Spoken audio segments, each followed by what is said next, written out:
Alors bonjour à toutes et à tous, et bienvenue dans la deuxième partie de la formation Excel. Aujourd'hui ça va se compliquer un petit peu, hein, on va essayer de modifier ce qu'on avait fait précédemment. Et on va attaquer les formules et les fonctions.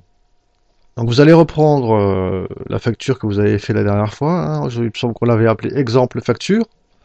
Donc, et repartir de ce fichier-là, qui est maintenant à l'écran. Donc l'intérêt, ça va être maintenant d'automatiser certaines choses. Par exemple ici, les références, j'aimerais bien pouvoir taper uniquement la référence et que ça me remonte automatiquement la désignation et le prix unitaire. Après, le calcul se fera automatiquement et ici, ce sera à moi d'indiquer la quantité. Donc pour faire ce genre de choses, on va être obligé d'utiliser des fonctions. Et on va mettre notre base de données article dans un des onglets, puisque ici, vous voyez, il y a plusieurs onglets en bas. Donc feuille 1 qu'on va même renommer. Ici, bouton droit, renommer. On va l'appeler facture. La deuxième, on va cliquer dessus, bouton droit, renommer, on va l'appeler article. C'est là-dedans où nous allons mettre notre base de données d'articles avec les références, les désignations, les prix. Et ici, ça sera pour vous un petit exercice, bouton droit, renommer, client. Hein, si on travaille toujours avec les mêmes clients, il peut être intéressant de les référencer avec juste un code et que ça nous remonte automatiquement l'adresse et leurs coordonnées. Alors nous allons commencer par aller dans article. Bon, j'aurais pu le mettre au pluriel, ça fait rien. Et nous allons rentrer ici référence, désignation et un prix. Donc ici, on va peut-être agrandir la colonne pour les désignations. Donc, hein, comme on a vu la dernière fois, on se met entre les deux en tête, et on étire. Voilà. La référence, on peut faire de la même façon. Alors, un petit conseil, mettez toujours une lettre avant votre référence. Parce qu'il y a des petits soucis, hein. Si vous mettez, comme je vous expliquais tout à l'heure, le 04 05 dans la précédente vidéo, ça peut poser des problèmes. Donc ici, évitez les nombres, ou alors vous mettez des nombres sans zéro devant, mais de préférence, mettez toujours une lettre avant en premier caractère. Donc, bref, une par exemple. Ici, je vais mettre désignation 1, et on va mettre un prix de 2 euros par exemple. Donc là, on va vouloir ici un format monétaire. Donc, en cliquant sur l'entête de la colonne, je vais pouvoir sélectionner toute ma colonne. Donc je clique sur le C. Ici, je fais bouton droit, format de cellule. Dans nombre, ici, je prends monétaire, toujours avec deux décimales, le symbole euro, ça me convient très bien. OK. Donc voilà. Et on va continuer à saisir. Bref, 2, par exemple. Désignation 2. On va lui mettre un prix de 12,50 €. Une ref 3. Désignation 3. Ici, on va mettre 2,52 €. Voilà. Bon, je pense que vous avez compris le principe, hein, et vous rentrez toutes vos références à la suite. Maintenant, nous allons modifier la facture. Alors, l'intérêt, ça va être de faire remonter ici notre colonne désignation une fois qu'on aura tapé cette référence ici. Bon, déjà, on peut supprimer ce qu'on avait saisi la dernière fois. Donc, on sélectionne avec la souris et la touche supprime du clavier ou del, hein, sur le clavier. Del. Voilà. Donc, il va falloir... Alors, ici, on va avoir un souci puisqu'on avait dit que c'était du texte. Bon, d'ailleurs, on va continuer et je vais vous montrer pourquoi ça va pas fonctionner, hein, parce qu'on va dire que c'est du texte et on va rentrer une formule de calcul que lui va interpréter en texte. Donc moi je vais le faire pour que vous voyez ce que ça donne. Donc tout ce qu'on va faire ici, c'est aller chercher une fonction. Donc ici, sur la somme, ici vous avez une petite flèche à côté. Vous cliquez dessus et vous avez autre fonction. Donc nous, on va chercher une fonction qui est de recherche ou de matrice. Voilà. Et c'est la fonction recherche V qu'on va utiliser. Voilà, donc recherche V ici, vous avez toujours une petite explication qui vous dit à quoi ça correspond. Donc nous, la fonction là va rechercher une valeur donc la valeur qu'on va saisir dans référence, dans une table matrice, c'est-à-dire un tableau, donc celui que nous avons dans notre base article ici, et il va chercher sur la même ligne qu'il va trouver la référence euh, dans une autre colonne. Donc on va lui donner le numéro de la colonne. Hein. Donc là, si nous on regarde, quand il va trouver la référence, nous il va aller chercher dans la colonne 2. Ici on a la 1 et la 2. Donc l'index de colonne pour nous sera 2. Allons-y, on va rentrer la formule. Donc ici, autre fonction. C'est bon, on est sur recherche une matrice. Recherche V. Alors nous allons rechercher, ici on va mettre la valeur, donc c'est cette référence là.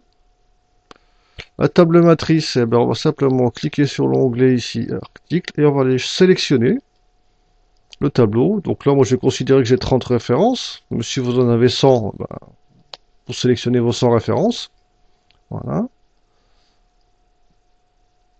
Et le numéro de colonne, ici on a dit, pour la désignation, ça sera le 2.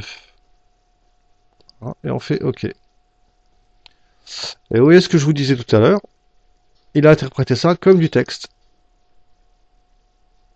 Donc il faut qu'on redéfinisse ici. Donc je vais supprimer ça. Je sélectionne toutes ces cellules, bouton droit, format de cellule, et là je les mets en standard. Et là, Excel va examiner ce que je vais mettre dans la cellule et il va trouver tout seul que c'est une formule et il va l'interpréter. Voilà. Donc dans certains cas, il est intéressant de forcer les cellules, et dans d'autres cas, laisser faire Excel. Donc nous allons reproduire la fonction. Autre fonction. Recherche V. OK. Alors la valeur cherchée, c'est bien celle-ci. Notre matrice ici, on va la rechercher là. On avait dit jusqu'à 30. Voilà. Et la colonne 2. Voilà, donc là, pour l'instant, nous n'avons pas de valeur ici. Il nous met NA, donc c'est assez disgracieux. Pourquoi? Parce qu'il ne trouve pas de valeur. Donc, moi, j'aimerais bien ne rien voir dans cette colonne quand je ne saisis pas de valeur ici. Donc, on va faire un simple test. On va voir si dans cette colonne référence, dans cette cellule référence, il n'y a rien. On mettra rien. Sinon, ben, on exécutera la formule là. Alors, je vais vous montrer comment marche un peu la fonction si. Alors, nous retournons dans les fonctions. Autre fonction. Alors, on va prendre toutes les fonctions ici, donc tous. Et la fonction si. La fonction si, on va effectuer un test. Donc, dans notre cas, ça va être si la cellule A6 égale rien du tout. Alors, on doit indiquer, on met un point virgule et on indique la valeur si vrai. Donc, si notre test est vrai. Donc, ce qui veut dire si A6 égale à rien. Ben, nous, on mettra rien dans la cellule. Et valeur si faux, donc si il y a quelque chose dans A6, hein, s'il n'est pas égal à rien. Et à cet endroit-là, on mettra la précédente formule de calcul que l'on avait. D'accord? Donc, je vais vous montrer comment ça se présente. Vous faites OK. Ici, alors le test logique, on va dire ici, si A6, donc on peut cliquer sur la cellule A6, égale rien. Alors pour dire rien, on met 2 fois guillemets. Voilà. Donc là, on voit, il nous dit que c'est vrai, effectivement, parce qu'il n'y a rien. Donc valeur si vrai, on met rien. Et valeur si faux, on va mettre XXX par exemple. Voilà. Je fais OK. Donc là, vous voyez, il n'y a rien dans la cellule. Pourtant, on a bien mis une formule de calcul. Donc maintenant, je vais tester ici. Je vais mettre quelque chose. Et vous voyez qu'il me le met. Donc si je supprime maintenant, non, pour rien. Alors, je vais quand même remettre une valeur pour l'instant pour retrouver ma cellule. Là, voilà. Donc, je supprime les contenus. Donc, je clique simplement dessus et je fais supprime au clavier. Voilà. Alors, nous allons maintenant adapter cette fonction-ci. On a vu la syntaxe, comment c'était écrit. Donc, alors ici, c'est égal à si. Si. Parenthèse. On a dit il nous faut le test logique. Donc, c'est A6 égale rien. Donc, Voilà, point virgule. Il nous faut la valeur si c'est vrai, donc c'est rien, point virgule. Et la valeur si c'est faux, voilà, c'est donc notre formule de calcul que nous avions tout à l'heure. Une erreur, qu'est-ce qu'il me dit? Oui, parce qu'il faut si oui, j'avais oublié de fermer la parenthèse là. Il lui faut, comme on a rajouté une parenthèse devant ici, il lui faut une parenthèse ici. Voilà. Donc on va tester. Mettre F1. Effectivement, ça marche. F2, ça va chercher les bonnes références. Voilà. Alors l'idée, c'est de recopier maintenant cette formule partout dans cette colonne. Alors là, il y a une petite astuce, parce que je vous expliquais la dernière fois que quand vous allez recopier une cellule vers d'autres cellules, ça va incrémenter automatiquement. Mais l'intérêt, c'est que nous ici, notre tableau où on va chercher les références, lui, ça va pas bouger. C'est toujours de A1 à C30 hein, ici dans l'article. Donc c'est bien de A1 ici à C30. Et si on laisse la formule comme ça, il va incrémenter ici quand on va le recopier. Donc il y a une petite astuce ici, on met simplement dollar à dollar 1 et ici dollar C dollar 30. Donc là on dit à Excel qu'on ne veut pas que ce soit incrémenté. Et on fait entrer. Et maintenant on va pouvoir faire bouton droit copier. Et ici vous sélectionnez toutes les autres cellules, vous faites bouton droit. Et ici vous pouvez copier que la formule. Donc c'est ce qu'on va faire. Copier formule. Et voilà. Donc maintenant si on tape ici une, vous voyez ça va fonctionner. 3, une, voilà. Donc maintenant, il va nous falloir remonter la colonne du prix unitaire, puisqu'on l'a renseigné aussi. Donc dans notre cas ici, ça sera la colonne 3. Donc là, on va pas se compliquer la vie, hein. On va recopier cette formule ici. Bouton droit, copier. Et ici, on va faire bouton droit, coller la formule. D'accord. Oui, le problème, c'est que il a changé, il a incrémenté. Donc ici, on va aller remodifier ici. Nous, c'est bien A6 qu'on veut tester en valeur. Donc c'est bien A6 et rechercher. On va rechercher la valeur de toujours A6 hein, pour cette ligne-là. Voilà. Et normalement, on a dit ici l'index de la colonne, ça sera plus 2, ça sera 3. Et il nous remonte effectivement le prix. Donc maintenant, ben, on va de la même façon, bouton droit, copier. On sélectionne les autres cellules. Bouton droit, coller les fonctions. Et voilà, automatiquement, vous voyez. Et là, on a des choses qui sont pas très jolies, donc on va les corriger ça aussi après. Hein. Là, on va s'intéresser déjà à regarder si ça fonctionne. Si on en met 2, c'est bien calculé. On va mettre 3, on devrait voir si c'est voilà, tout est bien calculé. Voilà, donc tout fonctionne correctement. Donc ici, on a vu tout à l'heure la fonction si. Ben, on va l'appliquer ici aussi. Hein. Donc, on clique dessus, on va dire que si eh ben, A6 égale rien, point virgule, on mettra rien. Sinon, on fait le calcul. Voilà. Donc ici, on a cette formule qui est bien. On va refaire bouton droit copier. Ici, on sélectionne et bouton droit coller les formules. Donc voilà déjà pour cette partie-là. Maintenant, ce que nous allons faire ici, je vais vous demander d'insérer 5 lignes. Alors, bouton droit sur l'entête de la ligne, insertion. Donc vous faites ça 5 fois, bouton droit, insertion, donc ça fait 2, 3, 4 et 5.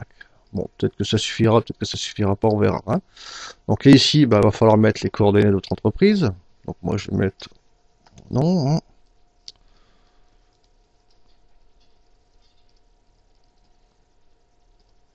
Voilà, vous mettez l'adresse. Bon, je vais pas. Hein. Ici, code postal, la ville, l'hôtel, le fax et votre email, par exemple. Voilà. Alors, ce que je vais vous demander maintenant, ça va être un petit exercice. C'est de refaire la même chose qu'on a fait avec la base article pour vos clients. Donc, rappelez-vous simplement que il faut éviter de mettre à 0 dans les chiffres. Si vous mettez des chiffres, privilégiez toujours de mettre en premier caractère une lettre. Voilà. Donc vous verrez, en suivant exactement ce qu'on a fait pour les articles, vous aurez pas trop de difficultés à faire ça pour vos clients. Hein. Donc on peut tester une dernière fois la facture. Voilà. On va voir si les calculs se font automatiquement. Je mets une quantité, voilà, effectivement tout fonctionne correctement. Là vous avez une facture qui est quasiment opérationnelle. Hein. Il reste plus qu'à mettre ici une date d'édition de la facture. Donc moi ce que je vous conseille de faire, c'est de mettre une fonction ici tout simplement qui va aller chercher la date du jour. Donc on va aller dans ici les fonctions, autre fonction. Il y a une fonction qui s'appelle aujourd'hui, tout simplement. Donc on va l'insérer dans cette cellule. Voilà, aujourd'hui. OK. OK. Donc on a la date. Maintenant on peut modifier le format. Donc bouton droit, format de la cellule. Je peux très bien dire que je veux le jour de la semaine et voilà, sous ce format-là. OK. Là, je peux centrer par exemple ici, à gauche. Voilà. Et je peux mettre en gras. Voilà, maintenant vous avez une facture qui est complètement opérationnelle. Hein. Vous avez plus qu'à l'améliorer un petit peu pour la base de données clients. Bon, vous pouvez l'utiliser aussi comme ça. En rentrant, si vous avez à chaque fois des clients différents, vous rentrez les coordonnées de vos clients ici. Et vous affectez un numéro de facture. Voilà, merci d'avoir suivi cette vidéo et à très bientôt.